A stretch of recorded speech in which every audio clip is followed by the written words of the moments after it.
सोचिए दो लोग हैं, दोनों की इनकम लगभग सेम है। दोनों मेहनती हैं, दोनों पढ़े लिखे हैं, लेकिन एक आदमी रात को चैन से सोता है और दूसरा हर वक्त फ्यूचर को लेकर परेशान रहता है। एक के पास कम पैसे होके भी सुकून से है और दूसरे के पास ज्यादा पैसे होते हुए भी डर। सवाल ये नहीं है कि पैसे ज्यादा किसके पास है, सवाल ये है पैसे को समझ कौन रहा है। और यहीं से शुरू होती है द साइकोलॉजी ऑफ मनी। ये बुक कहती है कि पैसे का गेम नंबर्स का नहीं होता, बिहेवियर का होता है। हम अक्सर सोचते हैं कि अगर कोई सक्सेसफुल है तो वो ज्यादा स्मार्ट होगा और अगर कोई फेल हुआ तो उसने कोई बड़ी गलती की होगी। पर सच इतना सिंपल नहीं होता। सच ये है कि सक्सेस और फेलियर दोनों में सिर्फ स्किल नहीं होती, लक भी होता है। सही टाइम, सही सिचुएशन, सही अपॉर्चुनिटी, ये सब रिपीट नहीं किए जा सकते। पर प्रॉब्लम तब शुरू होती है जब सक्सेस मिलते ही हम लक को भूल जाते हैं और सिर्फ अपनी स्किल को क्रेडिट देते हैं। और जब फेलियर मिलता है तो हम खुद को ही गलत समझने लगते हैं।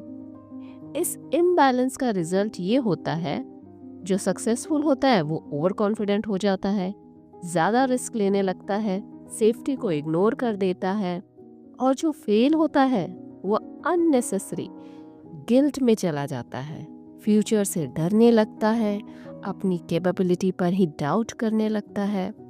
जबकि रियलिटी ये है, ना सक्सेस सिर्फ इंटेलिजेंस का प्रूफ होती है और ना फेलियर सिर्फ इनकम्पिटेंस का। और जब हम ये बैलेंस नहीं समझते तो हम कंपैरिजन की एक और गलती कर देते हैं। हम दूसरों का सिर्फ रिजल्ट देखते हैं, उनका टाइमिंग नहीं, उनका बैकग्राउंड नहीं, उनका लक नहीं, और फिर हम अपनी पूरी जिंदगी किसी और के हाईलाइट रील से कंपेयर करने लगते हैं। यही से एक और रेस शुरू होती है, रिच दिखने की रेस। हम सोचने लगते हैं कि बड़ी गाड़ी, महंगा फोन और लग्जरी लाइफस्टाइल ही सक्सेस का प्रूफ है। पर बुक एक अनकंफर्टेबल सच बोलती है, रिच दिखना और रिच होना दो बिल्कुल अलग चीजें हैं। जो चीजें दिख रही होती है वो अक्सर वेल्थ का प्रूफ नहीं होती, वो प्रूफ होती है पैसे खर्च होने का। असली वेल्थ अक्सर दिखाई ही नहीं देती। सेविंग्स, इन्वेस्टमेंट, टाइम और सबसे इम्पोर्टेंट प्रेशर के बिना डिसीजन लेने की पावर। सोचिए, जो इंसान अपनी सारी इनकम ईएमआई और लाइफस्टाइल में लगा देता है वो शायद रिच दिखता है, पर अंदर से हमेशा डरा हुआ होता है। जॉब चली गई तो क्या होगा, इनकम रुक गई तो क्या होगा। इसलिए नहीं क्योंकि वो इर्रिस्पॉन्सिबल है, बल्कि इसलिए क्योंकि उसने सिर्फ दिखाने वाली चीज़ों पर फोकस किया। और जो इंसान सिंपल जीता है, शो ऑफ नहीं करता, उसके पास शायद फ्लैशी चीज़ें ना हो, पर उसके पास एक चीज़ होती है, चॉइस। चॉइस का मतलब होता है प्रेशर में हाँ कहना ज़रूरी ना हो, पैनिक में डिसीजन लेना मजबूरी ना हो। और यहीं से आता है पैसे का सबसे मिसअंडरस्टूड कॉन्सेप्ट, कंपाउंडिंग। सच ये है, कंपाउंडिंग एक्साइटिंग नहीं होता, इसमें कोई ओवरनाइट सक्सेस नहीं होता, कोई ड्रामेटिक मोमेंट नहीं होता, इसलिए ज़्यादा लोग इसे इग्नोर कर देते हैं। सोचिए, आप 100 रुपये इन्वेस्ट करते हो और अगले महीने वो 105 रुपये हो जाता है।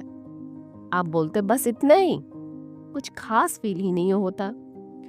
अगले साल भी सेम लगता है, प्रोग्रेस स्लो होती है, रिजल्ट दिखाई नहीं देता, और यहीं पर ज्यादातर लोग गिव अप कर देते हैं। पर कंपाउंडिंग का असली काम स्टार्टिंग में होता ही नहीं, वो काम करता है टाइम के साथ। जैसे कि पेड़ लगाया जाता है, पहले साल कुछ नहीं, दूसरे साल कुछ नहीं, तीसरे साल कुछ नहीं, और फिर एक दिन अचानक वो पेड़ फल देने लगता है।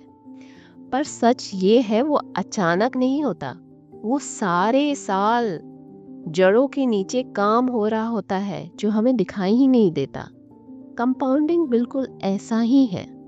जो लोग शुरू के सालों में कुछ हो नहीं रहा कहकर छोड़ देते हैं, वो उस पॉइंट तक पहुंचते ही नहीं जहां मैजिक स्टार्ट होता है। और जो लोग पेशेंस रख लेते हैं वो ज़्यादा स्मार्ट इसलिए नहीं होते, बस वो ज़्यादा देर तक गेम में रहते हैं। इसलिए बुक कहती है पैसे का सा इसलिए बुक कहती है पैसे के साथ सबसे इम्पोर्टेंट स्किल कैलकुलेशन नहीं होती, सब्र होता है, पेशेंस होता है।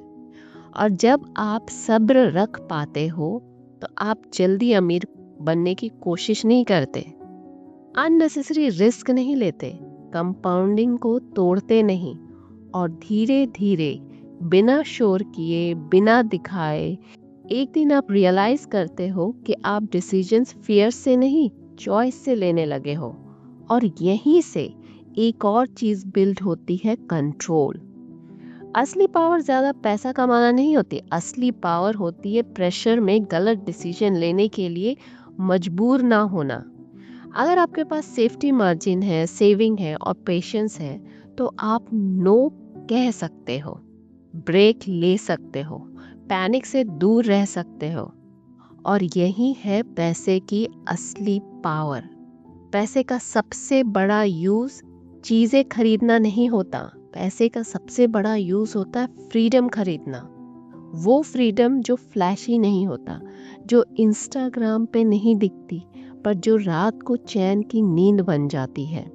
और शायद इसीलिए द साइकोलॉजी ऑफ मनी नहीं कहती कि आप कितना कमाओ, ये कहती है थोड़ा धीरे चलो, थोड़ा पेशेंस रखो, कंपैरिजन कम करो और अपनी रेस खुद चूज करो। क्योंकि पैसा का असली गोल लग्जरी नहीं होता, सुकून होता है।